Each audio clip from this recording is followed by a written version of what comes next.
السلام علیکم ورحمۃ اللہ وبرکاتہ۔ آج ہم جس حدیث پڑھیں گے اس کا عنوان ہے نوافل اور سنن گھر میں پڑھنے کی فضیلت۔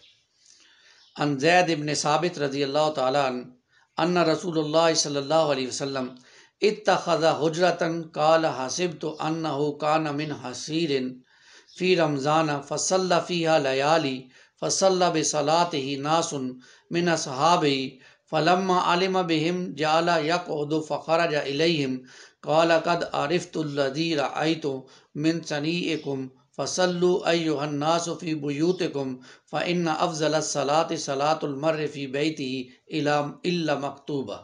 صحیح بخاری کی یہ روایت ہے۔ رسول اللہ صلی اللہ علیہ وسلم فرما رہے ہیں کہ یہ گھر کے اندر جو نماز پڑھنے کا معاملہ ہے یہ کتنا افضل ہونا چاہیے۔ دیکھیں، اس سے پہلے ہم نے ایک روایت پڑھی تھی مثالی گھر کے حوالے سے، تو اس میں یہ تھا کہ گھر والوں کا خیال رکھنا چاہیے، گھر والوں کی خدمت کرنی چاہیے۔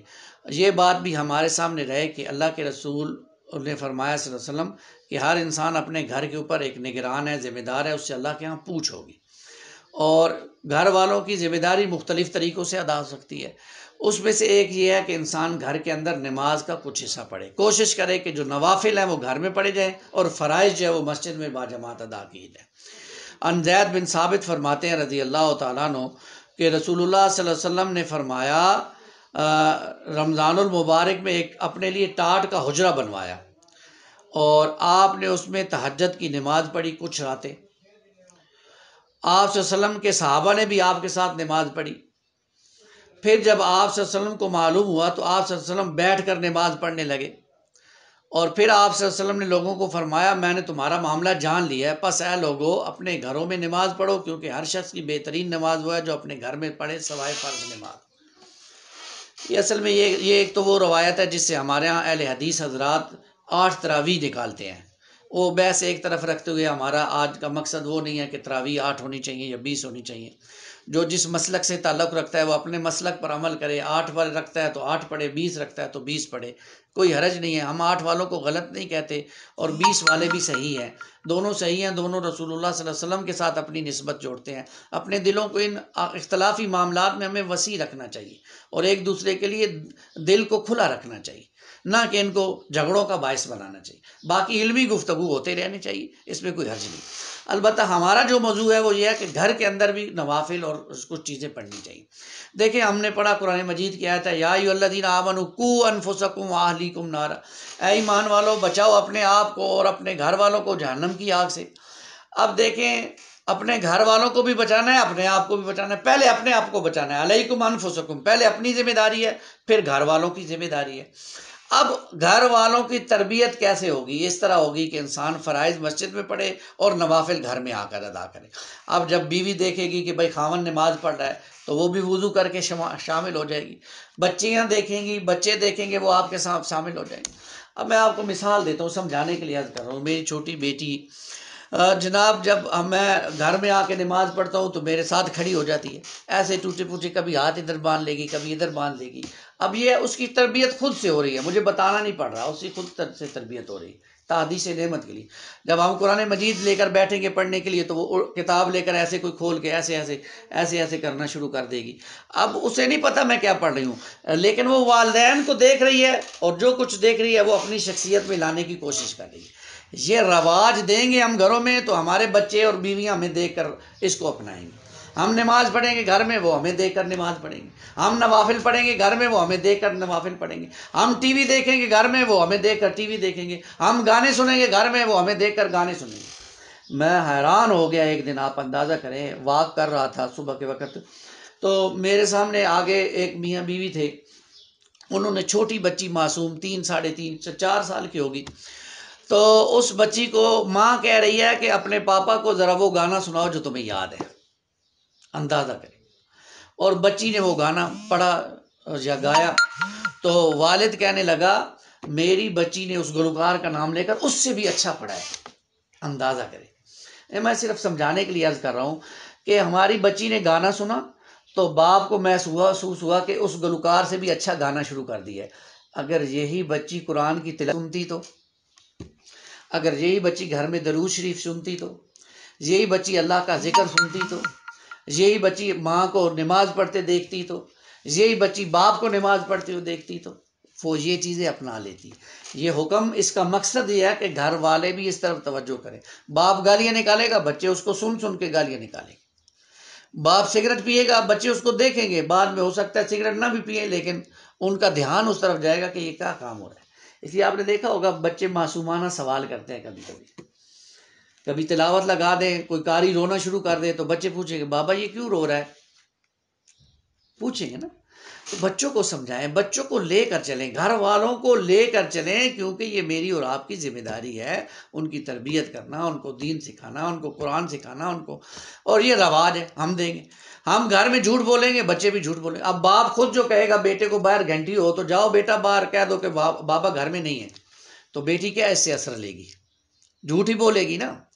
اور جب ہم اسے کہیں گے کہ بیٹا جاؤ بتاؤ بابا گھر میں آ رہے ہیں، سچ بولیں گے تو بچی بھی سچ بولے گی۔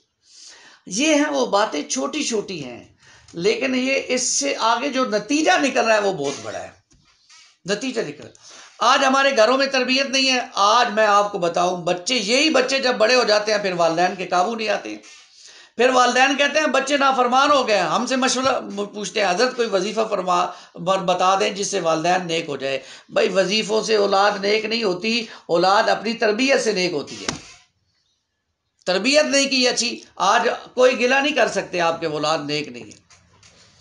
ایک شخص تھا لاہور میں، اور اس کو ہم جانتے ہیں، اس شخص نے بڑا اپنے بچوں کو، تین اس کے بیٹے تھے، پڑھایا لکھایا، بڑا افسر بنا، تینوں بچے بڑی پوسٹ پر ہیں، تینوں بچے۔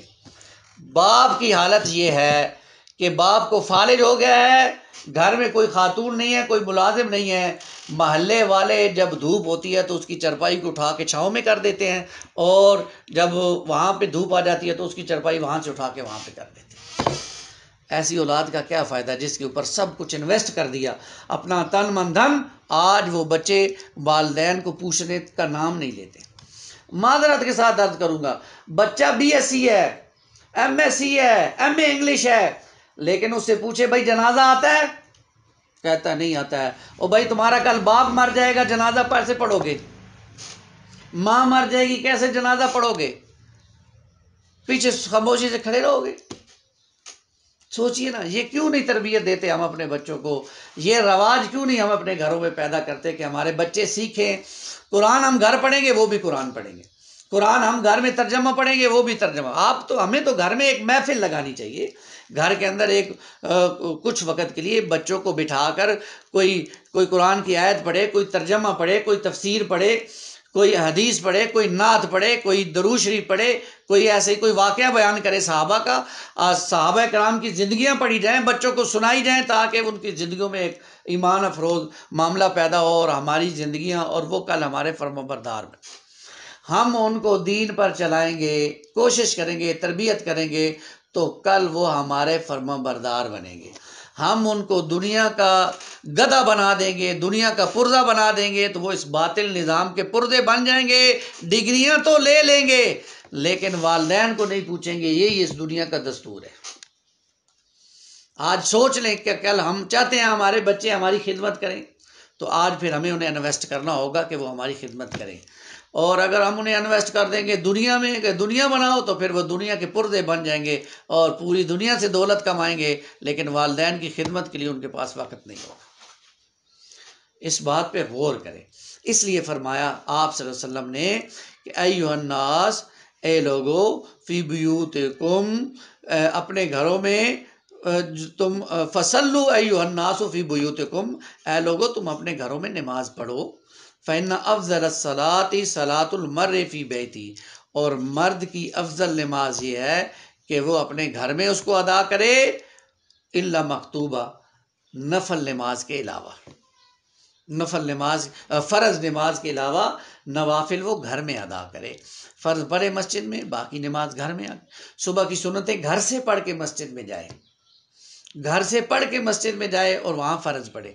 اسی طرح جو سنتوں والی نماز ہے، جیسے ظہر ہے، اس کی 4 سنتیں گھر پڑھے، باقی نماز مسجد میں جا کے پڑھے، فرض پڑھے، پھر باقی 2 سنتیں گھر آ کے پڑھے۔ اس کا بڑا اجر ہے، اور اجر بھی ہے، اور پھر اس کے اثرات بھی ہیں۔ گھر والوں پر اس کے اثرات بھی نمودار ہوتے ہیں، گھر والے سنورتے ہیں، سمجھتے ہیں، سیکھتے ہیں، محبت پیدا ہوتی ہے، اور کچھ چیزیں رواج سے پھیلتی ہیں، کچھ چیزیں عمل سے پھیلتی ہیں، اور کچھ چیزیں بیان کرنے سے پھیلتی ہیں۔ یہ اگر ہم عمل کریں گے، رواج دیں گے اس چیزوں کو، تو انشاءاللہ پھیلیں گی۔ اللہ ہمیں اس کی توفیق عطا فرمائے، ہمیں اپنے نوافل کی حفاظت کرنی۔ اور بس ایک ہی بات ایک اور عرض کر دوں ضمناً یہ بھی، اب ہمارے ہاں نوافل کو کوئی توجہ نہیں دیتا، کہتے ہیں چھڈو جی، یہ نوافل نہیں، نوافل کو نوافل سمجھ کے چھوڑ دیتے ہیں۔ جہاں سنت کو کیا ہے، سنت ہی ہے نا جی، چھوڑ دو، یعنی سنت۔ اور صحابہ سنت کو مضبوطی یا خذون بسنتی، مضبوطی سے تھام لیا کرتے تھے، اور ہم سنت کو سنت سمجھ کے چھوڑ دیتے ہیں، اتنی بری بات ہے۔ تو اس طرف توجہ کی ضرورت ہے، اپنے سنت نوافل صحیح خشوع کے ساتھ گھر میں ادا کرنے کی ضرورت ہے۔